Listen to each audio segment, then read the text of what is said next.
Express, an international courier service. ప్రస్తుత తెలుగు రాష్ట్రాల రాజకీయ పరిస్థితులను విశ్లేషించినట్లయితే చాలా మంది పవన్ కళ్యాణ్ గారి జాతకాన్ని విశ్లేషణ చేయమని అడుగుతా ఉన్నారు. నేను ఇంతకు ముందే చాలాసార్లు విశ్లేషణ చేయడం జరిగింది. దానికి తగ్గట్టుగానే పవన్ కళ్యాణ్ గారి వ్యవహార శైలి నడుస్తూ ఉంది. పవన్ కళ్యాణ్ గారి జాతకం ఉత్తరాషాఢ నక్షత్రం, మకర రాశి. ప్రస్తుతం రెండవసారి ఏలినాడు శని ప్రారంభమైంది. 1987 నుండి 1992 వరకు పవన్ కళ్యాణ్ గారి జాతకంలో ఫస్ట్ టైం ఏలినాడు శని కంప్లీట్ చేసుకున్నారు. సెకండ్ టైం ఏలినాడు శని 2017 జనవరి 26 నుండి ప్రారంభమైంది. ప్రస్తుతం కనుక తీసుకున్నట్లయితే దశాచిత్రంలో గురు మహర్దశ నడుస్తూ ఉంది. 2016లో ప్రారంభమైంది. అదే సందర్భంలో అత్తారింటికి దారేది అనే సినిమా పైరేటెడ్ సిరీ బయటికి వచ్చినప్పటికీ కూడా బిగ్గెస్ట్ బ్లాక్ బస్టర్ గా నిలిచింది గురు బలం వల్ల. సరే, ప్రస్తుతం కనుక తీసుకున్నట్లయితే గురుబలం అనేటువంటిది పనిచేస్తున్నప్పటికీ కూడా పవన్ కళ్యాణ్ గారి జాతకంలో మరికొన్ని విశ్లేషణలు చేద్దాం. ముఖ్యంగా పవన్ కళ్యాణ్ గారి జాతకం కనుక తీసుకున్నట్లయితే వ్యయంలో శుక్రుడు, సూర్యుడు, బుధుడు. వ్యయంలో సూర్యుడు అనేటువంటి వాడు కుటుంబ వాతావరణాన్ని ఇస్తాడు. సో పవన్ కళ్యాణ్ అనేటువంటి వ్యక్తి చిరంజీవి ఫ్యామిలీ నుండి పూర్తిగా దూరంగా కనిపిస్తున్నటువంటి వ్యక్తి, నాగబాబు నుండి కూడా దూరంగా కనిపిస్తున్నటువంటి వ్యక్తి. ఎందుకంటే సూర్యుడు వ్యయంలో ఉంటే అన్నా తమ్ముళ్లతోని కానీ, అక్కా చెల్లెలతోని కానీ, ఇతర కుటుంబ సభ్యులతోని కానీ దూరంగా ఉండేటువంటి అవకాశం ఉంటుంది వ్యయంలో సూర్యుడు ఉంటే. అలాగే వ్యయంలో శుక్రుడు ఉంటే ఏమవుతుంది? వ్యయంలో శుక్రుడు ఉంటే రెండు జరుగుతాయి. ఒకటి బహుభార్యత్వం, అంటే ఎక్కువ మంది భార్యలు ఉండడం. అలాగే డబ్బు అనేటువంటిది, లిక్విడ్ క్యాష్ అనేటువంటిది నిలకడగా ఉండదు. అంటే ఉదాహరణ, 10 కోట్లు సంపాదించిన వ్యక్తికైనా కార్లు ఉంటాయి, బంగ్లాలు ఉంటాయి, ల్యాండ్స్ ఉంటాయి, కానీ లిక్విడ్ క్యాష్ రూపంలో డబ్బు ఉండదు. అప్పుడు ఏమవుతుంది అంటే ఒక పార్టీ పెట్టినటువంటి వ్యక్తికి ఖచ్చితంగా లిక్విడ్ క్యాష్ అనేటువంటిది అవసరపడుతుంది. ఉదాహరణ, ఇప్పుడు పవన్ కళ్యాణ్ గారు జనసేన పార్టీ పెట్టినప్పుడు రేపు ఎలక్షన్లకు వెళ్ళాలంటే కనీసం ఒక 500 కోట్లు 1000 కోట్లు ఎంతో కొద్దిగా అవసరం ఉంటుంది. బట్ ఆయన చేతిలో డబ్బు నిలవనటువంటి పరిస్థితి ఉంటుంది వ్యయంలో శుక్రుడు ఉంటే. ఇక వ్యయంలో బుధుడు ఉంటే ఏమవుతుంది? వ్యయంలో బుధుడు ఉంటే తీసుకునేటువంటి నిర్ణయాలన్నీ కూడా తనకు తానుగా వ్యతిరేకంగా ఉండేటువంటి అవకాశం ఉంటుంది. అంటే తను జీవితాన్ని సాఫల్యం దిశగా కాకుండా తన జీవితాన్ని నష్టపరిచే విధంగా, తన రాజకీయ జీవితాన్ని నష్టపరిచే విధంగా బుధుడు వ్యవహరించడం జరుగుతుంది. బుధుడు అంటే మైండ్, అంటే ఆలోచన విధానం. సో ఈ ఆలోచన విధానం అనేటువంటిది పవన్ కళ్యాణ్ జాతక రీత్యా పూర్తిగా వ్యతిరేకమైనటువంటి ఫలితాలను ఇచ్చేటువంటి అంశంగా భావించాల్సి ఉంటుంది.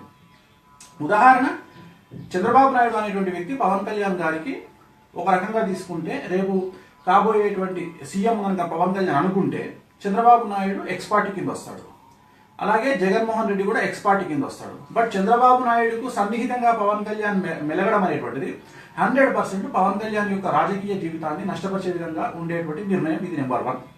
రెండవది, పుష్యమి నక్షత్రమైనటువంటి చంద్రబాబు నాయుడు గారికి ఉత్తరాషాఢ నక్షత్రమైనటువంటి పవన్ కళ్యాణ్ గారి జాతకాన్ని కనుక కంపేర్ చేసినప్పుడు ఉత్తరాషాఢ నక్షత్రాన్ని 100కు 100% పుష్యమి నక్షత్రం కమాండ్ చేసేటువంటి అవకాశం ఉంది.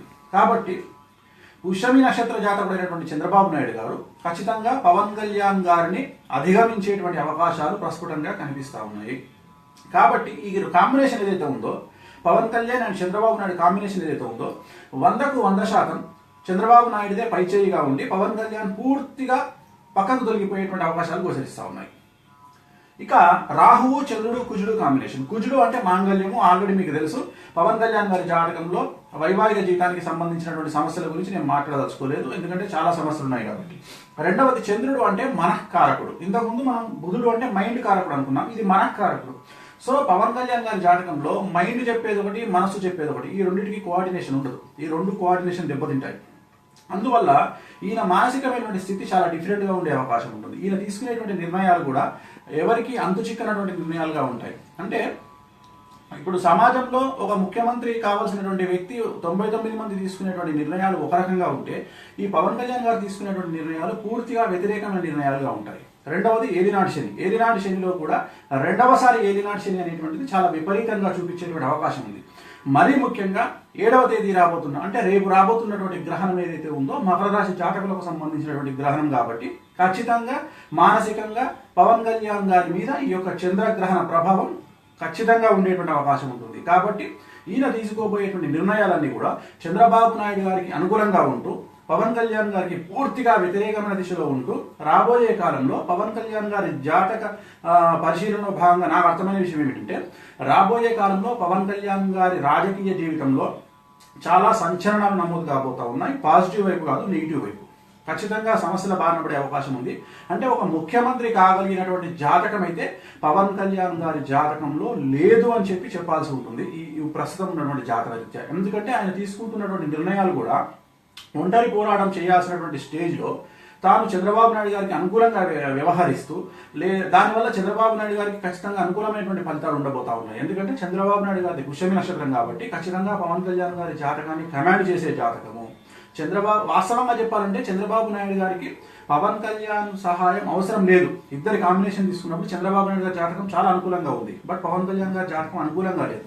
ఒక రకంగా చెప్పాలంటే చంద్రబాబు నాయుడు గారికి పవన్ కళ్యాణ్ వల్ల అవసరమే లేదు, లాభం కూడా కలిగేటువంటి అవకాశం లేదు. కాబట్టి ఖచ్చితంగా రాబోయే కాలంలో సెప్టెంబర్ నెల నుండి ఖచ్చితంగా ఆంధ్రప్రదేశ్లో ఈ జగన్మోహన్ రెడ్డి గారికి అలాగే చంద్రబాబు నాయుడు గారికి పవన్ కళ్యాణ్ గారికి సంబంధించినటువంటి రాజకీయపరమైనటువంటి అంశాలు చాలా విచిత్రమైనటువంటి మలుపులు తీసుకునే అవకాశాలు ప్రస్ఫుటంగా గోచరిస్తూ ఉన్నాయి. ఓం నమో వెంకటేశాయ.